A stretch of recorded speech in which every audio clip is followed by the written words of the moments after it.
What's up? Welcome, Avi, to the Market Millennials. What's going on, Daniel? Big fan. I'm excited to chat because you have done something really interesting with YouTube. And I want to start with why YouTube? Why are you doubling down on it? What are your thoughts of YouTube? So yeah, we were kind of without options. We are in an industry that deals with high end products where the brands are very, I guess, careful with how their brands are being used. We are considered a gray market watch dealer, which is not authorized by brands such as Rolex, Audemars Piguet, Patek Philippe. They have their own authorized dealers and boutiques. We buy and sell on a secondary market. So it sounds shady, but it's not. For example, if you want to get a Rolex and you're going to a Rolex boutique up to 3, 4, 5, even 10 years to get the model that you want. If you want to get it instantly, you go to the secondary market, which is us. Now, obviously, you're going to have to pay more for it because we pay more for it, but we have it all available. So the problem that we had with the traditional marketing methods, which are running Meta ads, running Google ads, was that their attorneys kept sending us cease and desists on simply, just running retargeting ads. Like if you came to our website and you looked at a Rolex, and then we show you that same Rolex on Facebook or Instagram next time you're on there, that was a problem for them, and they, said that we can't use their brand that way, even though we're just showing them a product, not mentioning the name or anything else with that. So our Meta account has been banned for probably about 4 years. Google, our most successful campaigns have always been name recognition campaigns, just people, Googling us, searching for us, or just Google shopping, which doesn't have a trademark issue. But without the options, without being able to get people to learn about us or see who we are, or, browse our website, we were left with, what can we do that's kind of organic? What can we do that won't violate any trademark issues? And with that, we had two ideas in mind. One of them was YouTube, obviously, because, YouTube 4 or 5, 6 years ago was really, getting up there as far as a competitor to paid marketing. And I'm talking about the organic YouTube stuff. And SEO was our second option. So I'll talk about that separately.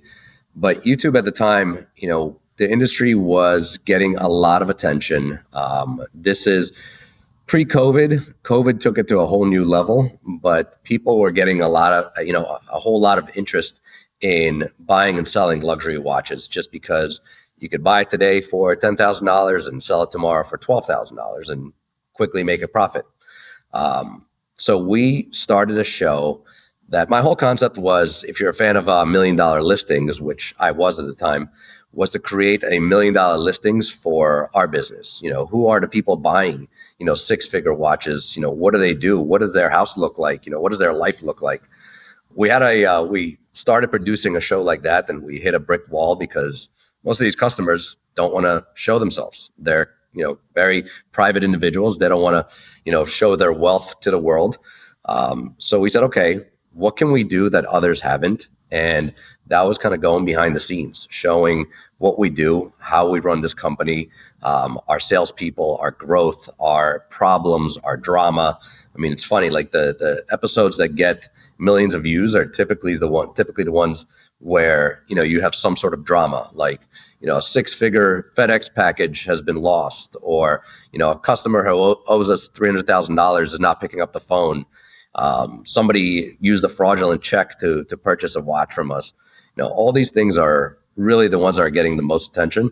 But the show, which has been running for probably about 3 years now, is just every day what we go through, how the business operates.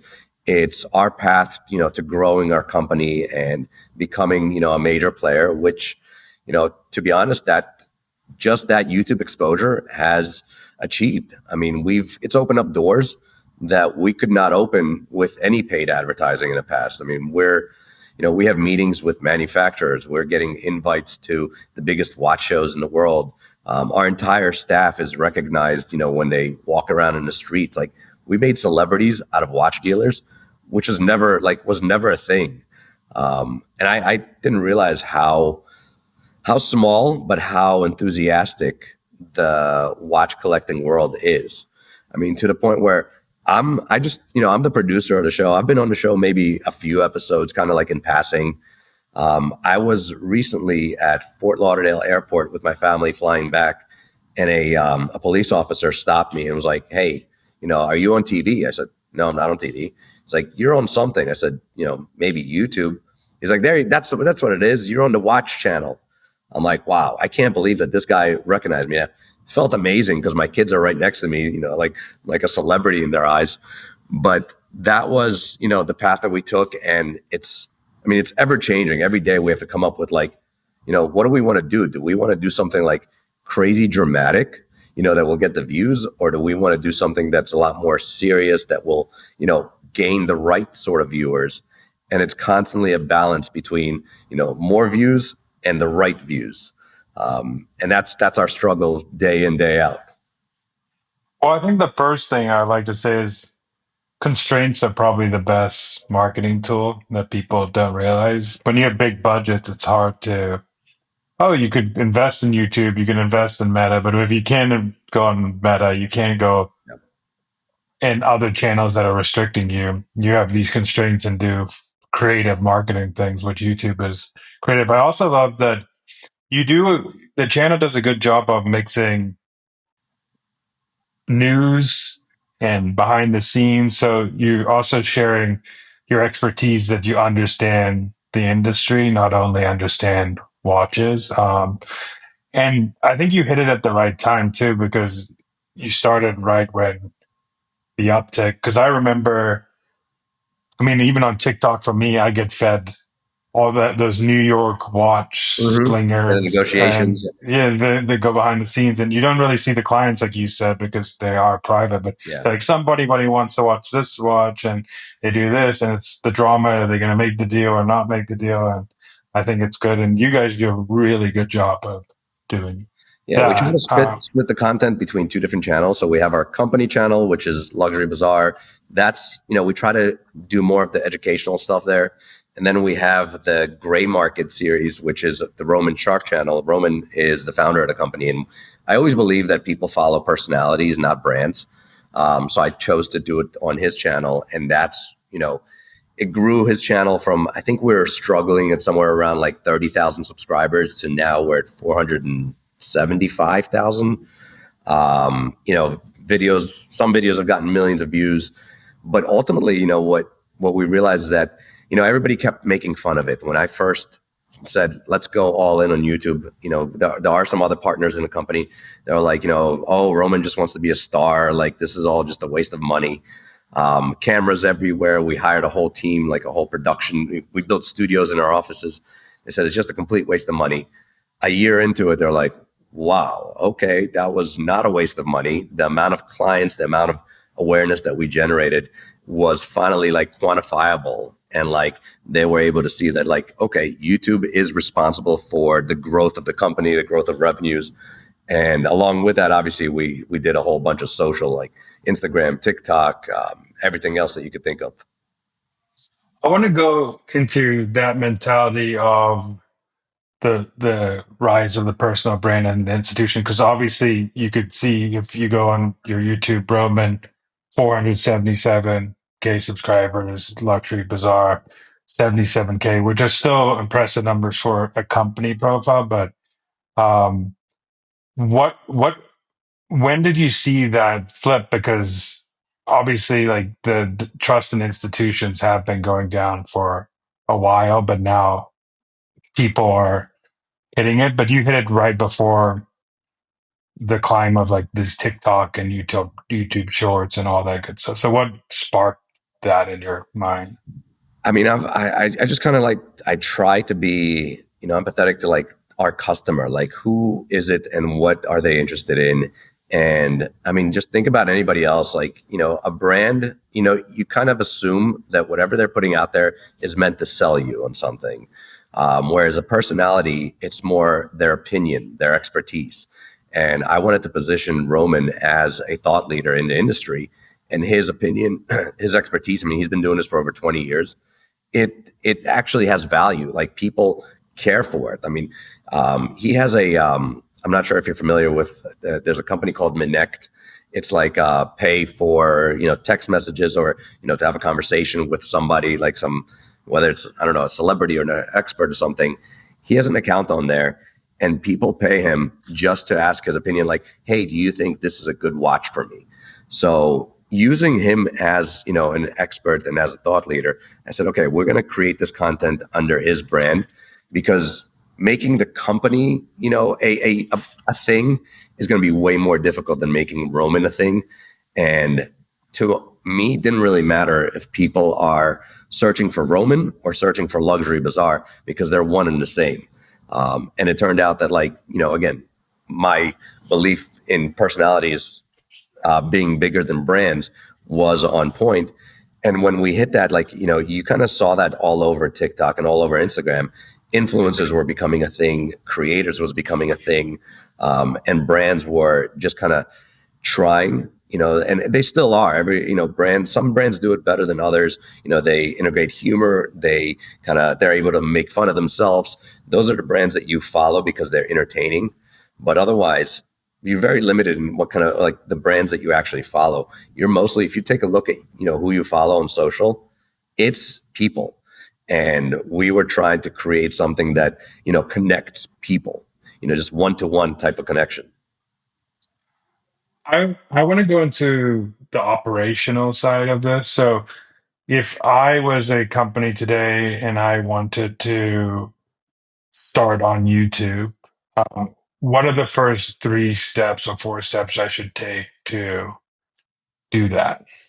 So today, I don't know if it's easier or harder, but I think with how YouTube Shorts has taken off, for example, my hobby is launching brands. That's, I realize that's what I do for fun.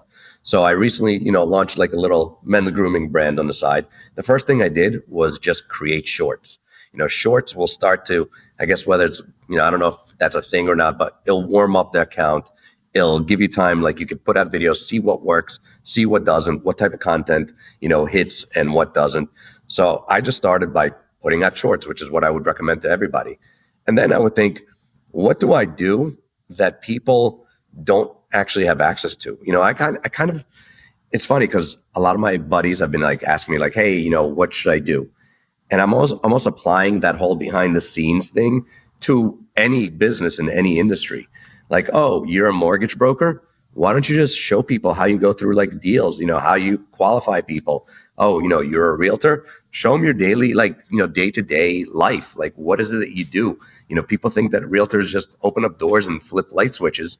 Show them, that it is, more difficult, or maybe that it's not, that it really is that easy, that's all you do.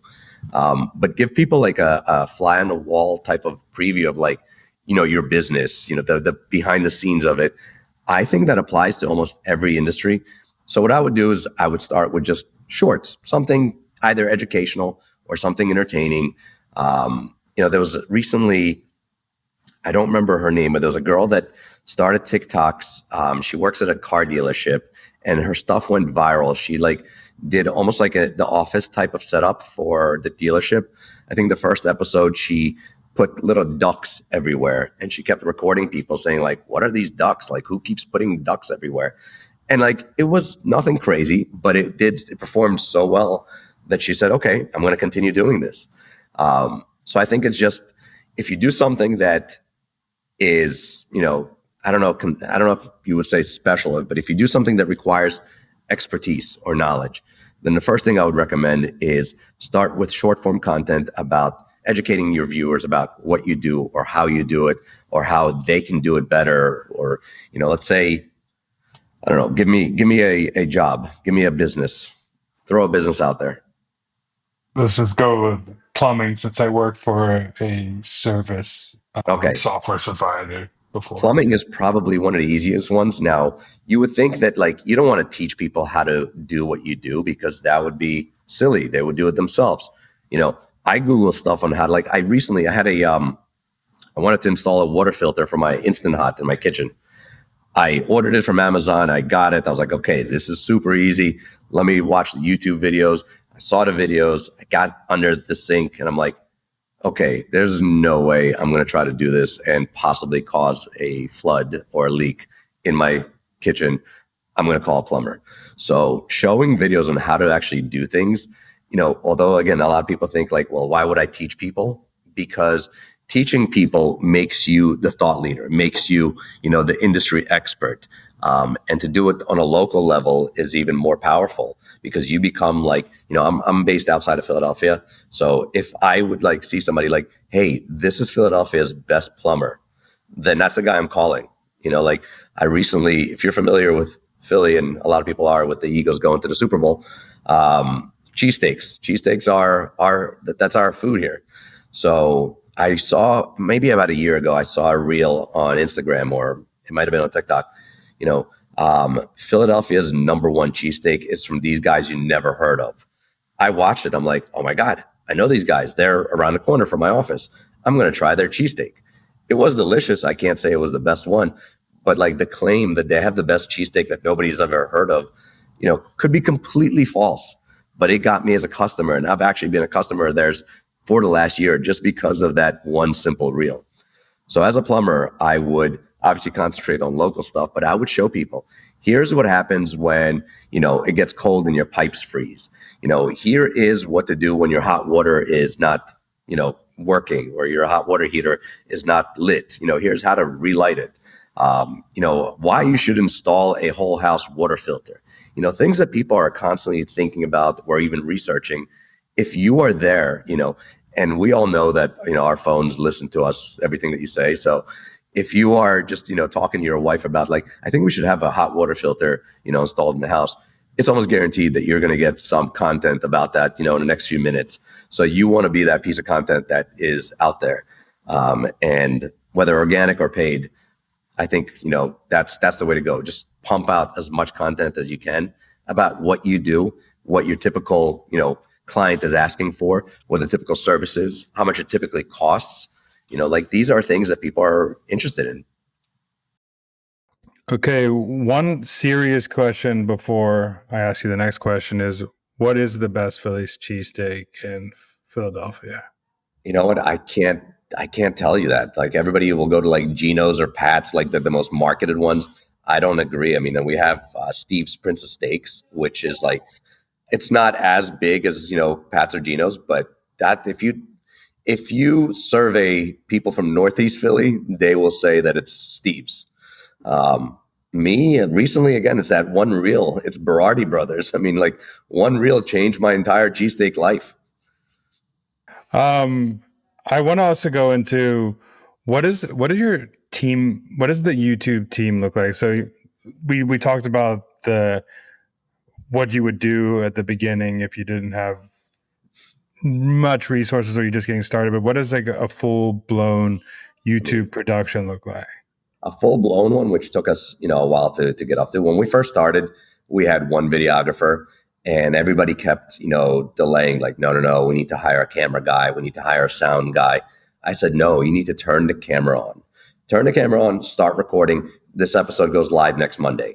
And that actually is what happened. And after that, we had to hire more people because we wanted to put out an episode every Monday, and to shoot for 3-4 days and edit for 2 more days required a bigger team. So right now, I mean, to get all the content that we pump out, which is quite a bit, both YouTube and social, we have, let me think.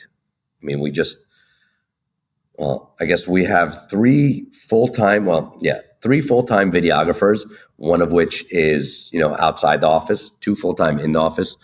Um, and we used to use an outside studio as well that helped us if we ever needed additional, people or something specific. So right now it's really just three full-time videographers that both, shoot and edit all of our content for both YouTube and social.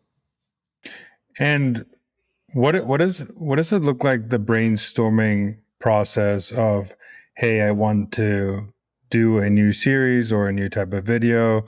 I could tell already you watch a lot of content and get a lot of ideas from other content and Yes, try to make it for your city. But what absolutely. does that brainstorming process look I like? mean, the easiest one is obviously to steal what already works.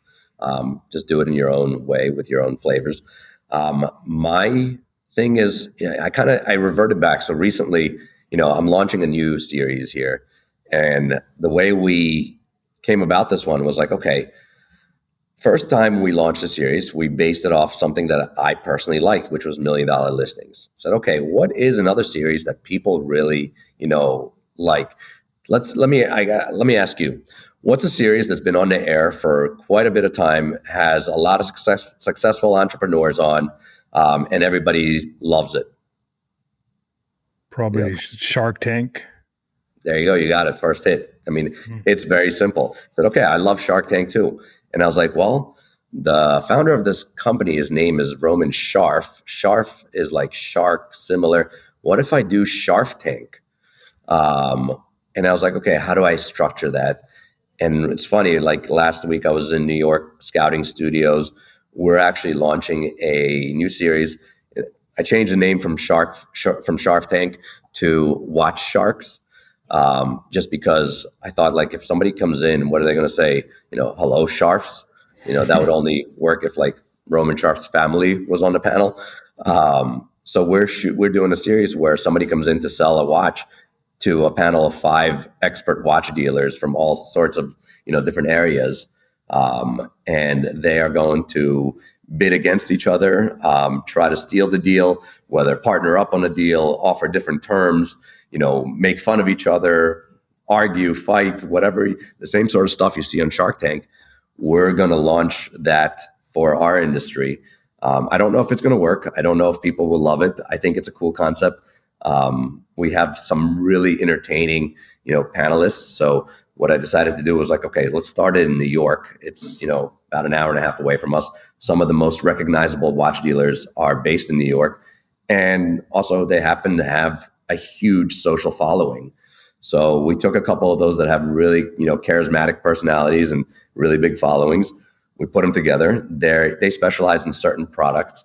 Then we took some other people that specialize in other products, and we're going to start putting this together. I mean, I'm creating a whole campaign to get people to register to be on the show. I'm wondering if we're going to run into the same issue where, I want to sell my watch, but I don't want to be, out in public. I don't want people to know. I don't know if that's going to be an issue because people walk all over 47th Street all day long selling their watches, but we're going to test it out. The typical brainstorming session is, let's look at what content is performing both in the written word, video, social, like what is trending and how can we convert that into whether a long form video or some sort of a series. We try to like reuse all of our content. So our SEO solution was to launch a whole magazine, like an entire online based magazine for watch collectors and enthusiasts. So we use that as inspiration for a lot of our video content. If an article does really well, if you think about it, like who reads these days? But if, a lot of people are spending time reading some of our articles, that probably indicates that a lot more people will watch it, because as we know, people have a low attention span, and they prefer to watch things rather than read. So lately I've been converting a lot of our highest performing articles into videos. But it's been, we had a lull where I could not come up with a new concept for over a year. I mean, we tried a couple of different ones and they tanked. We did kind of like watch collector stories where we sat down with a collector, went through all their watches, what each watch means to them. Does it have sentimental value? Like, when did they purchase it? I thought it was a great concept. Like, I thought people would really, really like it. And after a couple episodes, we realized people are not into it. They're more into like the drama of the watch world. Like they want to see somebody lose money. They want to see somebody get screwed. They're not into like just, watching, I guess, people's collections. And the way I got that was, I think Ryan Serhant had a series where I think it was him, where it was like, welcome to my house, where somebody gave you a tour of their home. So I wanted to do that with watch collections, and that flopped. We had a little trial called Watch Wars, where we took 2 different watch models with 2 different people, and we battled which one do you think is better and why. Didn't do so well. We did like watches and whiskey, where we just, we had the host drink throughout the episode and talk about watches and whiskey. And it got better like at the end because they were already kind of like drunk. But that also had its lifespan. So things are kind of, from day one that you launch a new series, there's already, an expiration date. Like it's going to die at some point. And I've been thinking that same thing about gray market for a while. Like I was like, gray market has been on a downtrend. Like there's no way. So what we realized, or what we decided to do recently is to not put it out all the time. Instead of just putting out an episode a week, we decided to put out an episode where we have really good content. Because if you think about it, it's like a reality show. If there's nothing going on that's interesting or dramatic, you still have to put out an episode, but that episode doesn't perform as well. So we said, okay, let's, rip the Band-Aid, not put out an episode every week, and just put out ones where we really have good stories, good, situations.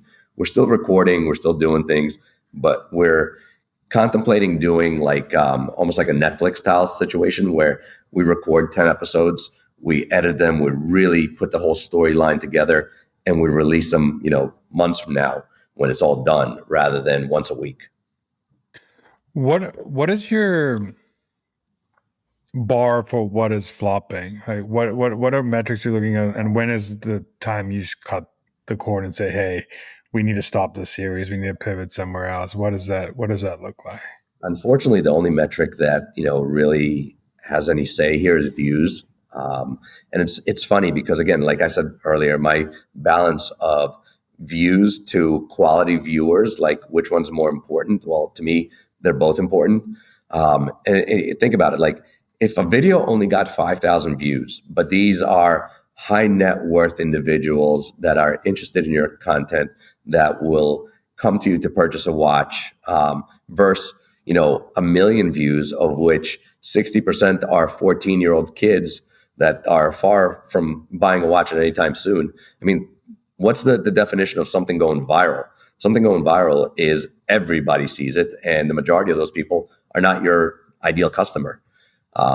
So in my mind, or at least in practice here, we use views as a metric, but the way we want to see whether something performs is if it grows rather than declines. So if I put out a new series and the first episode only got 5,000 views, but then the second episode got 6,000 views, I'm like, okay, as long as there's like an uptrend, I give it a chance. If I see from, right off the bat that, people gave it a try the first time, liked it less the second time, liked it even less the third time, I'm like, okay, this is clearly, maybe we need to pivot, maybe we need to change something, and we will try that as well. But usually I'm like, okay, this concept is not working. Let's put it to rest and try something new. No, I think that's the quality of views is such a good point, because I follow, and you probably follow him too because you're in the luxury space, but the Stad guy, and he Oh, has, I love him. yeah, he has the best, but he has the luxury audience that Yes. he has 1 million followers, and he could have 15 million, but they're Yeah. all really wealthy individuals that Yes. like Laura Piana, like Audemars PJ, like all these luxury brands. So it's his quality of views are way better than someone who is Absolutely. doing something different. And you know what he has? What he has that is really hard to replicate is he has the personality. Like he has, like, so for example, there's another YouTuber in the watch space, Nico, right? Yeah, Nico Leonard.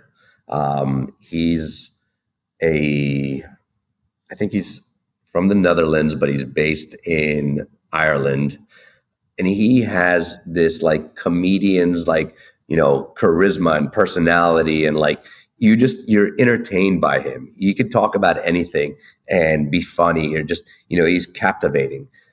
It's hard to find that. You need almost like a paid actor. If you don't have that, like I'm not that sort of guy. I can't be this funny and over the top like type of personality. You kind of have to work with what you have. And unfortunately, we don't have somebody like that also happens to be a watch expert.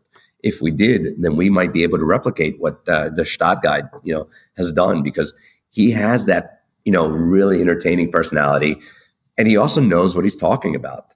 But it's funny, like I recently saw something where it was like, why did you like choose to do this whole I don't even know how to pronounce it thing. He's like, well, it's like nobody really knows anything about it. He's like, but it's a very wealthy, like only the wealthy go there, and like I just thought like that could be like really cool.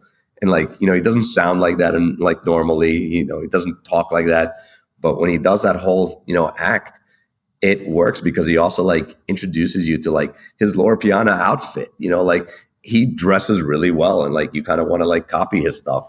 The watches, the colognes, like the travel, all that stuff he does really, really hits with that demographic.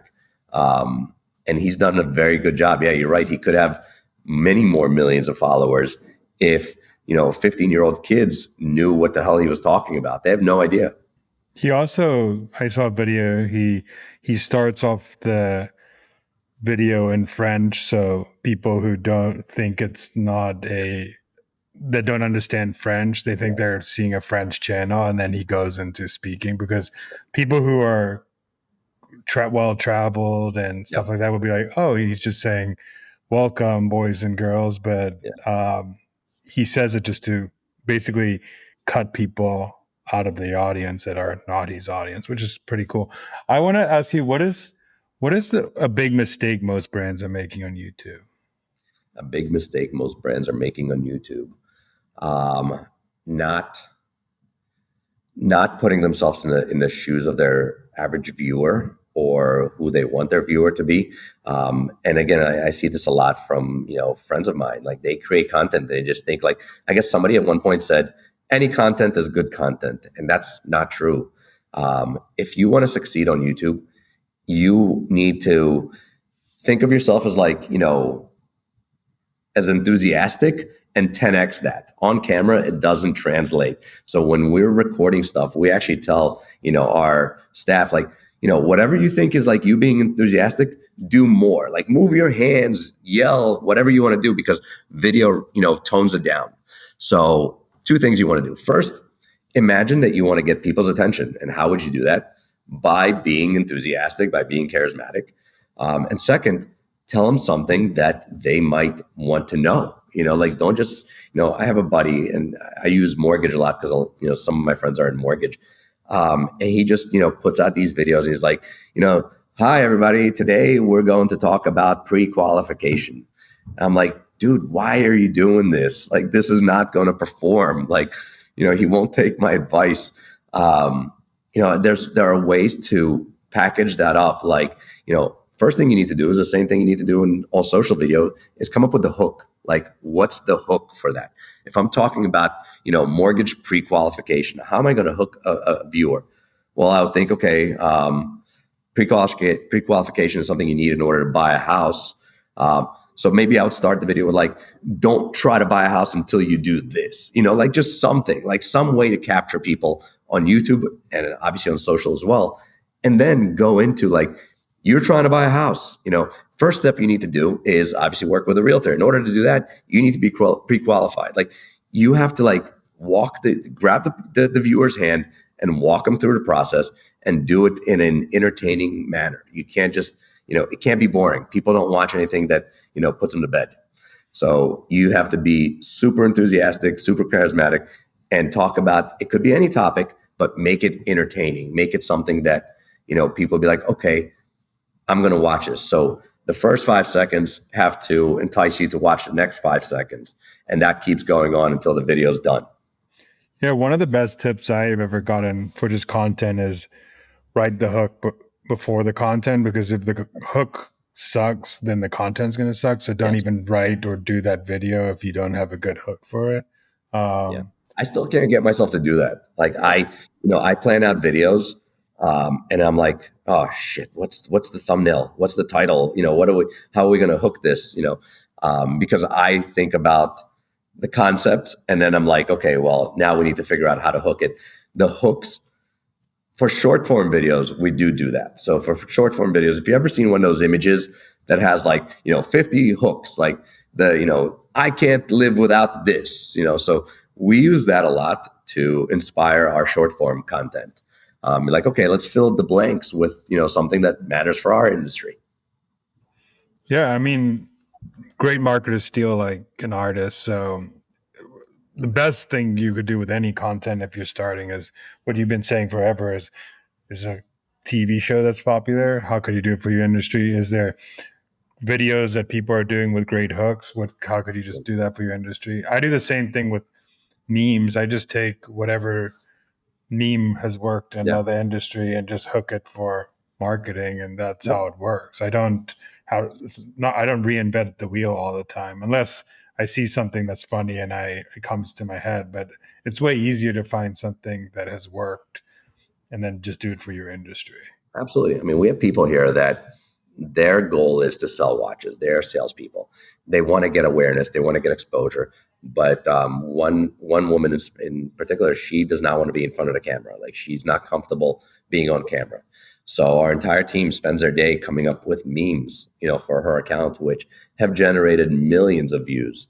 And one of our best performing videos, one that everybody in office said, absolutely no, do not do it. Like, it's stupid, it's silly, it'll make us look dumb. I still went ahead and did it, and it is our best performing social, video, social piece of content on one of our channels. So you can't. First of all, you can't let too many cooks in the kitchen. Somebody needs to decide: are we doing this or are we not doing this? And then any trending meme, use it for your industry. Last part of this, I want to just go do a rapid fire session, just quick questions about Sure. YouTube and just quick answers for all of them. The first question I have for you is best length for a YouTube video. YouTube will tell you it's about 10 minutes. I'm a bigger fan of longer, so I'm going with 20 minutes. Scripted or unfiltered content? Depends. If you have an expert speaking and they can talk off the top of their head, then unscripted always better. YouTube Shorts, worth it or overrated? Worth it 100% for growth of a channel, not for retention of viewers of long form videos. What is a go-to piece of gear for filming? A go-to piece of gear for filming: an iPhone. One brand that's crushing it on YouTube besides Gray Market and Luxury Bazaar? One brand. I mean, they're not really brands; they're people. Like Iman Ghazi, like he's kind of like the stud guy. Like, he does extremely well. I A brand. You know what? I use them. Dr. Squatch. Yeah, it shows that people dominate when you can't think of a brand Yeah, when you do. yeah. Um, one thing every YouTube creator should stop doing. One thing every YouTube creator should stop doing. That's a tough one. I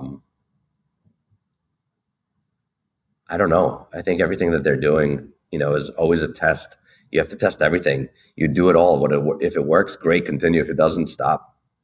What's the best advice you've ever received about content creation? Best advice I ever received about content creation is, I mean, I've said it a couple times. It's, imagine you're the viewer. How do you like this video? If you don't like this video, if you will not watch it, then don't make it.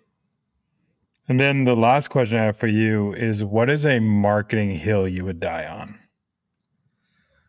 A marketing hill I would die on is you need to be omnipresent. You need to be everywhere. There isn't one channel, one medium that performs better. Written, video, audio, word of mouth, posters. We did a billboard in Times Square. I want our names to be everywhere, and I think that really, I know it's budget prohibitive, but whatever you can do within the budget, do it all. Whether it's a audio only podcast, a video podcast, a article, a blog, a newsletter, you want to do it all.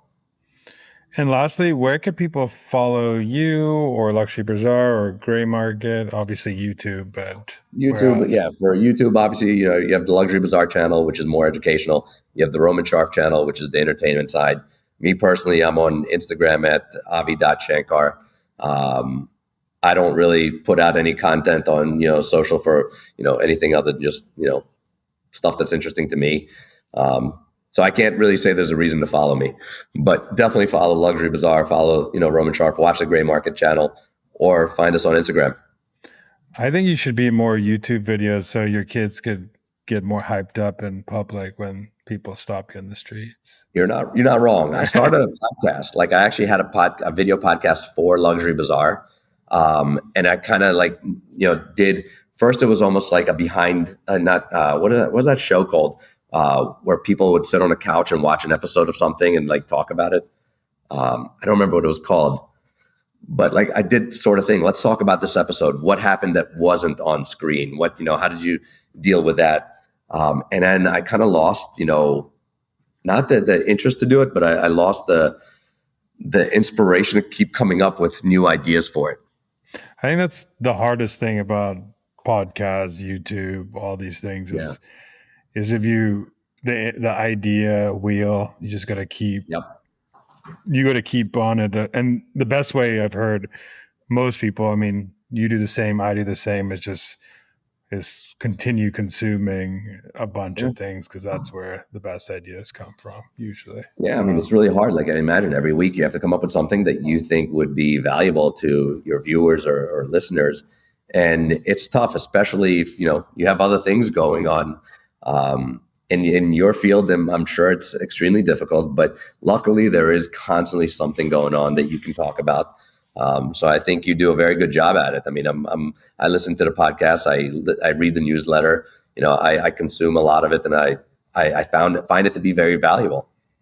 Well, thank you so much for joining, and appreciate the shout out. I didn't pay him for that, so if anybody's saying that, thank you so much, and Absolutely appreciate it. Thank you for having me. I mean, this has been a treat.